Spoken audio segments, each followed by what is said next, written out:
It's my pleasure and honor to introduce Amira Hass.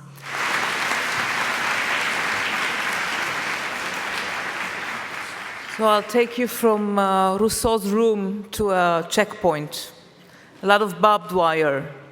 Back in summer 2002, a few months after a period of long curfew on Ramallah and a tight state of closure, one more entrance to the city was reopened. Closure, just to remind you, is the generic term we use to depict Israel's policy of restrictions on movement. This entrance, monitored by soldiers, was open only for VIPs, diplomats, Palestinian high officials, and journalists. I guiltily admit that I used my privilege as a journalist to pass through Israeli military checkpoints. When and where it is not my privilege as a journalist, then it is my privilege as a Jew, which guarantees me the freedom of movement that is deprived from any common Palestinian. Privilege, I'm not an academic, but this is my definition of privilege. Privilege is a mutilated right. A right is a fundamental human need, a human asset, a human resource, and it is universal. A right becomes a privilege when only selected groups enjoy it. Mutilated right. So back to the soldier. He examined my identity card, then he gazed at me. Then he examined again the identity card. Then he gazed at me again, and he said, he was evidently stupefied. He said, "But you are a Jew. What are you doing here?" And I immediately replied, very proud of myself of this reply, "You are also a Jew. The question is what you are doing here." So,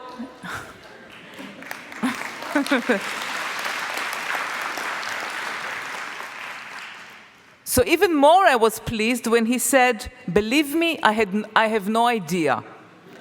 So this response, of course, I preferred to the more common response that I would get from other soldiers in other checkpoints in other times. They would say, "Oh, they are there to protect me from terrorists, and that I should be thankful to them, and that they protect the homeland, that for them begins just where the checkpoint ends, or the Palestinian enclave ends." And they always say it in this paternalistic, typical paternalistic, patronizing tone, though I could be older, probably am older than their own mothers. The modern role of Israeli checkpoints is to stake out the Palestinian enclaves, or Bantustans, or reservations, if you will. Bantustans that are scattered islands of very limited Palestinian self-rule in what is known as the West Bank. By marking off the enclaves, the checkpoint delineates the vast territory where Israel bars Palestinians from any development, from access and from hiking, from seeing their own country. It is a de facto annexed territory, and it comprises more than 60% of the West Bank. The soldiers, obviously, in his question, obviously referred to the Ramallah reservation, whose contours were delineated at that time by some 4 checkpoints and an unseen security zone that no Palestinian was allowed to trespass. I, on the other hand, in my question, referred to the whole of the West Bank. But many would argue, and justly so, that the West Bank is only an artificial territorial construct. The natural construct entails much more distinct a geographical unit, the country as a whole, from the Mediterranean Sea to the Jordanian Valley. And indeed, over the years, I have been challenged a few times by a similar question. What are you doing here? In the form of a statement.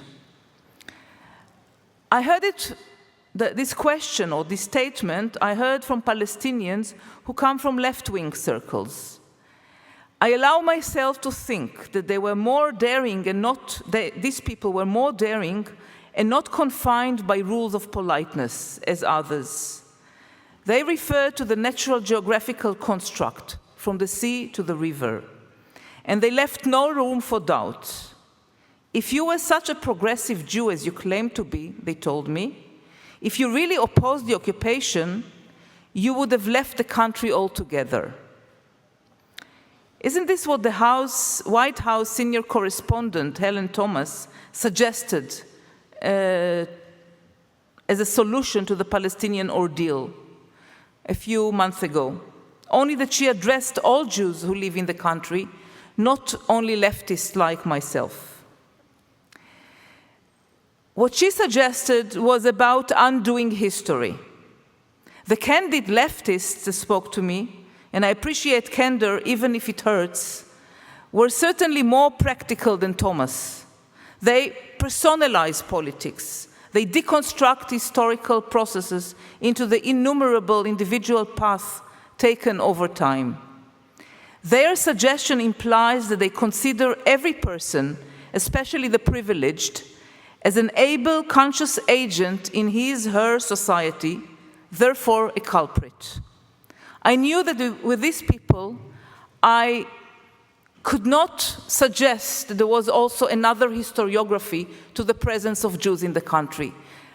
Not only the colonialist historiography, saying that Israel is a colonialist entity and a product and an outcome, a result of a colonialist ideology, but also remind of a historical sequence where persecutions and the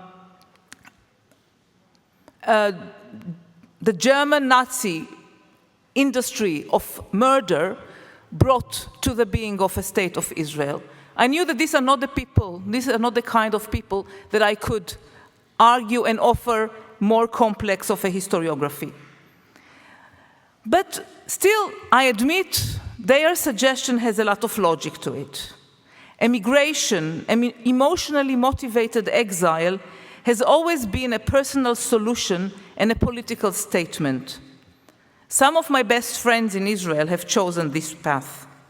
Fed up like myself with our own privileges as Jews, in a state that combines three ills: military occupation, colonization, and apartheid.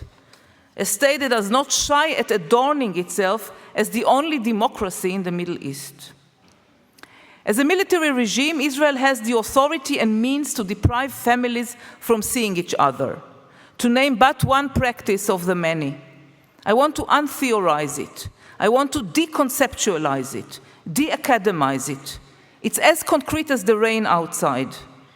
It's a system, a pattern, not scattered, unconnected incidents. Take Tarek, for example, from a village near Jenin. He left the country in the 80s and therefore has lost his status of residency. Israeli military orders at the time enabled this to happen. His aging mother remains in the village. He has to visit her. He cannot visit her. He does not get a visa in his Jordanian passport to visit her. He cannot see his own mother in a village where he was born.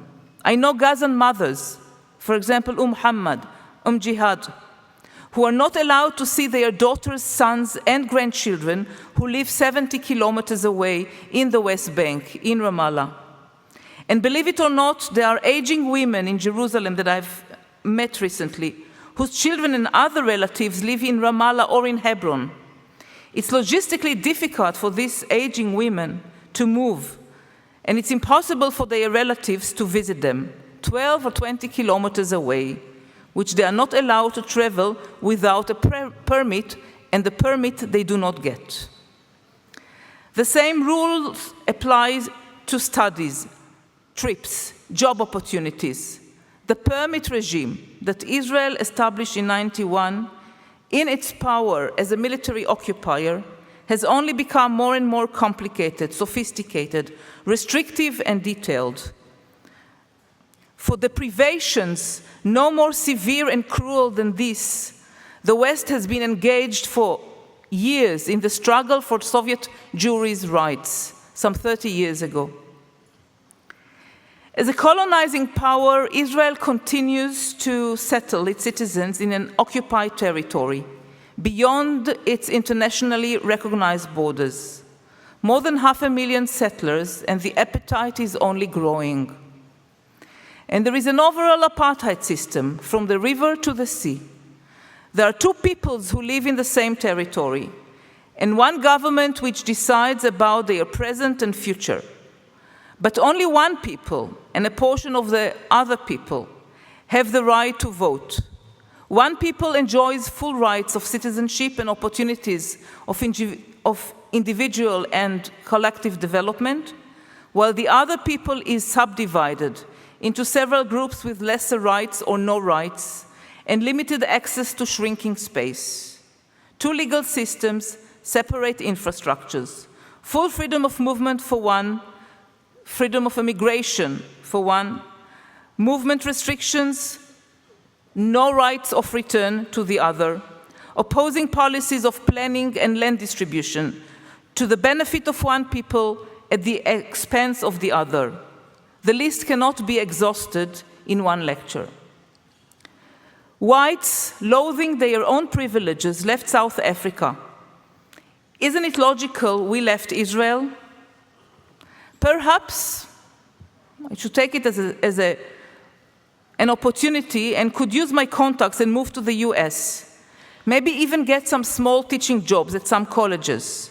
Here, for example, in New England, where I would very soon learn a lot about the First Nation who peopled this area and has been dispossessed by trickery and military superiority, driven out, enslaved, decimated by diseases and wars, and then quarantined in distant, scattered refugee camps. The naked truth is that the US, and thus every one of its citizens today and in the past, including radical university students who enjoy exquisite campuses and expenses, owe their basic wealth, the land, to the Native Americans. They owe the subsequent forms of wealth to those natives and to tens of millions of Africans made into slaves. Having said that, I would like to emphasize, it is not meant to exempt us Israeli Jews from responsibility, nor is it to circumvent the stark differences. The most obvious one is that the first victims of the establishment of the State of Israel are among the living. So are many of the immediate perpetrators. It is about personal memory, not only collective. Personal first-hand experience, not inherited, perpetuated and modified by subsequent generations. And still, on the other hand, we live in different times. Israeli policies did not succeed in turning Palestinians into modern Indians. We should bear this in mind. First of all, the main reason for this is Palestinian conscious perseverance and amazing resilience as individuals and a collective. Fragmented, yes, but still they are resilient. What I mentioned about New England and its history is, first of all, as a reminder that the Israeli regime, as a regime which dispossesses a people, is not the only evil in the world of goodwill and benign policies. Academics and activists alike should bear this in mind. I know the door here is wide open for such truism, so let some other truism get in. Privileges, dispossession, and discrimination do not appear in this unjust world only in an ethnic national form. Is practical slavery of millions of children that this world tolerates a lesser wrong than the repression of Kurds in Turkey, just because it cannot be classified within a national dichotomy? How many of us wear clothes that were tailored by child labor and thus become accomplices? What about unequal pay for women's work in all societies? The time is too short, again, for enumerating typologies of human-made wrongs. I envy the Marxist revolutionaries of the 19th and early 20th century, including my parents. They had a vision. They were confident that a conscious struggle of the universal class, the proletariat, could lead the world into a sane and just place. That this was the remedy and the cure for all ills, this revolution. Now, the history of the past 150 years obliges us to be much more modest in the diagnosis and in the cures we offer, or to accept that treatments offered are not necessarily what we would have prescribed. We, allow me to say in this room, there is people who cannot tolerate their own privileges and use them in order to struggle against any regime of privileges. That is also my description of the hundreds of daring Israeli Jewish activists who in the past 10 years have challenged Israeli regime of privileges in more creative ways than ever. Two peoples, one future was the slogan of the Jewish boat that tried to sail to Gaza some 2 months ago. I sympathize with their caution not to dictate a final status, or, excuse me for the obscene term, not to offer a final solution. What they did, what I believe is useful to do, is to offer signposts to direct us, principles, human universal values, where equality is at the core. No phase in history is final. It's another truism. The idea is that emancipatory factors, movements, people, ideas, activists will insist in taking part in molding those ever-changing historical phases. You thought I will end with this optimistic note, but not. You'll justly say, neither those activists nor their signposts have made a change in Israel, and I admit with anger, or rather wrath, Israeli policy of dispossession is persisting. Israeli Jewish society is shamelessly racist today, more than ever. The past 20 years have taught us that worse times should be anticipated, and that we must mobilize, not to sit idle in anticipation, but aim at foiling such plans. And one such plan that maybe 10 or 20 years ago I would have thought completely impossible is taking flesh and bones this very months and weeks. It is the idea of transfer, of expelling Palestinians, or as many Palestinians as possible, from the country, is becoming much more acceptable and a plan, and people discuss it and speak about it more openly than ever. 20 years ago, it was not allowed to even mention the word transfer. Now it has become even a pilot plan of Israeli military security authorities. Just a few weeks ago, they had a pilot exercise to, in case of transfer or in case of Palestinian, some sort of Palestinian uprising that would necessitate the transfer of Palestinians outside of Israel. This is a very dangerous phase in our history, and we have to gather all efforts and people and attention in order to foil these lunatic plans. And as we know from history, lunacy can materialize, if not stopped. Thank you.